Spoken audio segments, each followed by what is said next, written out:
A paz e a graça do Senhor Jesus a todos os meus irmãos em Cristo Jesus. Que Deus os abençoe, que Deus os toque pelo poder do Santo Espírito de Deus, pela revelação que muitos hão de ter através desse texto, a qual eu vou compartilhar com os meus irmãos, a qual esse vídeo chegar, em nome de Jesus, que seja uma bênção para a sua vida, uma bênção para a minha vida, eu tenho certeza que é. E hoje o tema, não é,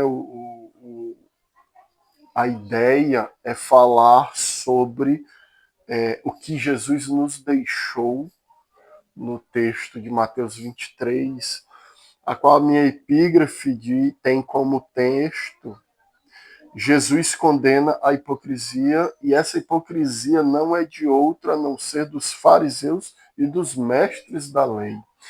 A hipocrisia daqueles a qual são líderes, que são os cabeças. E o texto se refere a esses como aqueles que enganam, aqueles que mentem, aqueles que conduzem o rebanho pelo falso caminho, por um caminho de erros. Então é interessante que o texto ele inicia Jesus não repreendendo, mas Jesus mostrando que até eles sabem o caminho correto, eles sabem da verdade, porém não as praticam. A isso Jesus dá o nome de hipocrisia, de hipócrita. São aqueles que se vestem muito bem, são aqueles que têm trajes muito de forma elegante, de forma padronizada, de uma forma a chamar a atenção pelo traje. Eles também são muito bem instruídos, não é? Eles têm um diálogo pertinente, eles têm uma oratória bem eloquente. Então, a esses Jesus diz para que nós vigiemos, para que nós abramos os nossos olhos, para que de maneira nenhuma nenhum de nós seja enganado por esses homens.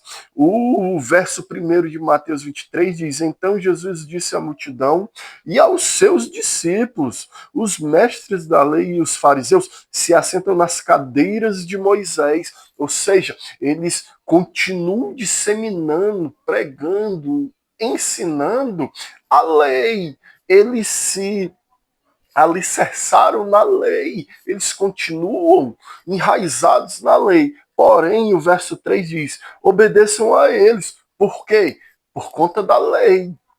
Obedeçam a eles. É um conselho de Jesus. Obedeçam a eles. Mas de que modo? Obedeçam-lhes e façam tudo o que eles dizem. É interessante que, quando Jesus fala para muitos que pela boca eles louvam e engrandecem ao Senhor Jesus, porém os seus corações estão a quilômetros de distância do Senhor, esse texto esclarece muito, porque o Senhor está nos ensinando: ouçam eles, porque o que eles falam é verdade. Sigam eles pelo que eles pregam, pela verdade da lei.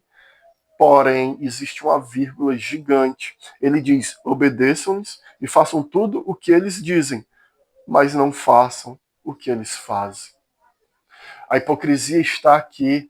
Um homem que é como Jesus vai falar em certa ocasião, que é como um sepulcro caiado. Ele fala bonito, ele fala coisas pertinentes, ele fala como crente, ele se veste como crente, ele sorri como um crente, ele mantém um comportamento até, de certo modo, genuíno como um crente. Porém, as suas atitudes, o seu coração, os seus pensamentos não são de crentes.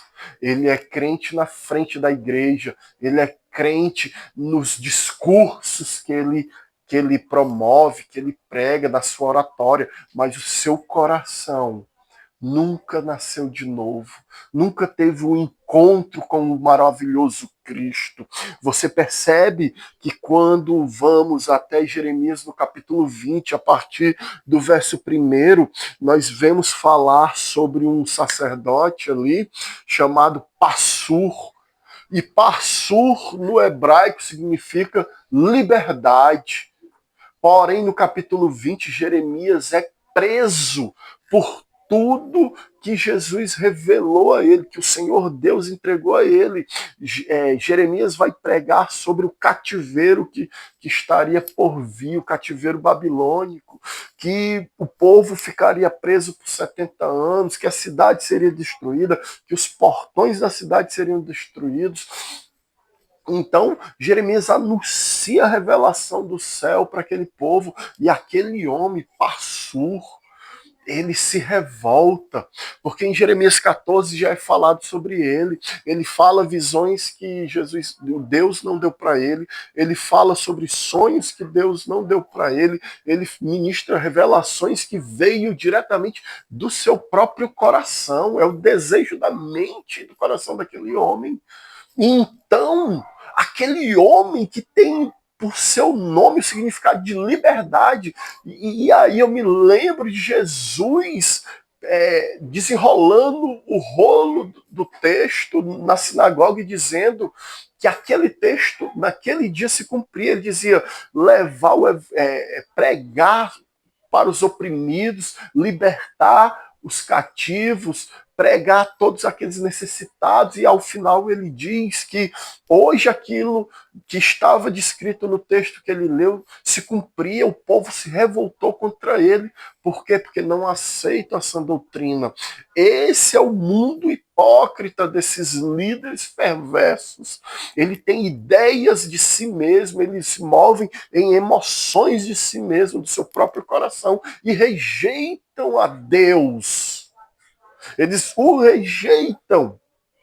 Foi isso que aconteceu com Jeremias, aquele homem que tem por significado no seu nome liberdade.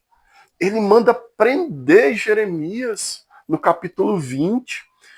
E ali no verso 3, que é quando Jeremias é solto, ele diz a seguinte frase em Jeremias 20, verso 3: na manhã seguinte, quando Passur mandou soltar do tronco, Jeremias lhe disse: o Senhor já não o chama Passur, trocou o nome, e sim Magor Mizabib, que tem por significado terror por todo lado. Aquele homem que uma vez a pronúncia de seu nome tinha sentido de liberdade, agora traz pavor, traz terror. Aonde quer que ele vai, ele levava isso. É isso que os hipócritas promovem. Porque o falso profeta tem por característica dominar os seus liderados. Ele passa a história de ser o pai espiritual. É uma estratégia do falso profeta. O falso profeta, ele não quer apenas o dinheiro, sugar todo o sangue, tirar toda a lã das suas ovelhas. Ele quer dominá-la, provocar terror. Quantos líderes não aceitam quando seus liderados acordam? E uma vez acordando, eles querem sair daquele aprisco e procurar um verdadeiro evangelho, um verdadeiro homem levantado por Deus. E aquele líder revoltado por aquela rebelião diz logo: eu te amaldiçoo. Tu nunca mais será feliz, tu nunca mais será enraizado em nenhum canto. Teu lugar é aqui, só aqui tu será feliz. É características desses falsos líderes, desses falsos profetas. Perceba que em Judas 11 relata a história, talvez, do grande falso profeta da Bíblia, talvez do maior falso profeta da Bíblia. O livro de Judas, no verso 11, diz: ai deles, pois seguiram o caminho de Caim, buscando lucro, caíram no erro de Balaão e foram destruídos na rebelião de Corá. Então você percebe que ele fez uma junção aqui de homens, porém Balaão é o homem do engano. Você vai olhar em Números 24, o que Balaão, o que é citado ali sobre Balaão é sensacional. Em Números 24 é citado a intimidade, e aqui há o engano, porque muitos líderes tratam ainda Balaão como se fosse um homem de Deus. Mas Números 24 diz o seguinte: o sentido por que muitos acham que Balaão é um homem de Deus. Números 24, do 17 ao 19, diz: eu vejo, mas não agora. Eu avisto, mas não de perto. Ele está vendo Jesus, o Cristo que ainda viria. Ele diz: vejo, mas não agora. Vejo, mas não de perto. Ele está sendo revelado aquele homem, o Salvador que ainda viria. Uma estrada surgirá de Jacó, um cetro se levantará de Israel. Olha como é de Jesus que ele está falando. Esse homem viu Cristo, talvez antes de quase todos os grandes homens da Bíblia. Porém, o que ele faz no Êxodo?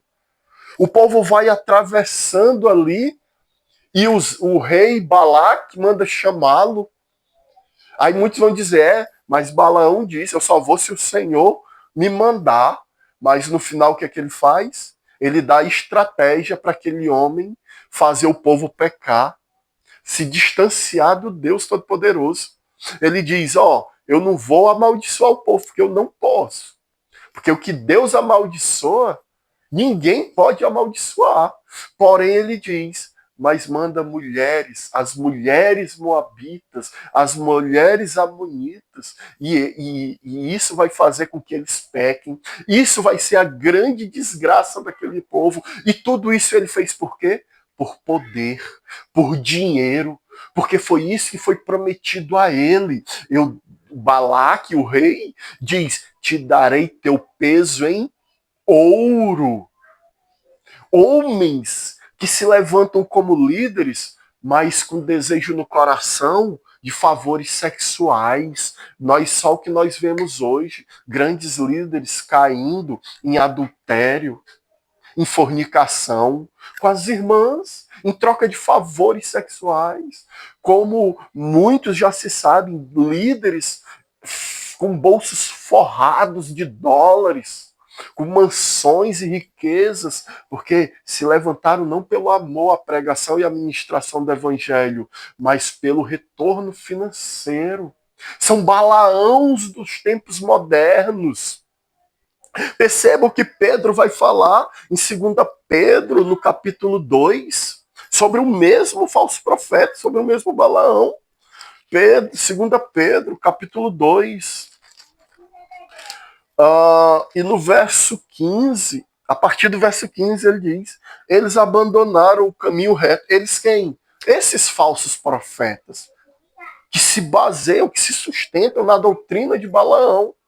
Eles abandonaram o caminho reto e se desviaram, seguindo o caminho de Balaão, filho de Beor, que amou o salário da injustiça, mas em sua transgressão foi repreendido por uma jumenta, um animal mudo, que falou com voz humana e refreou a insensatez do profeta. Ele era um profeta movido pelas suas próprias emoções e cobiças.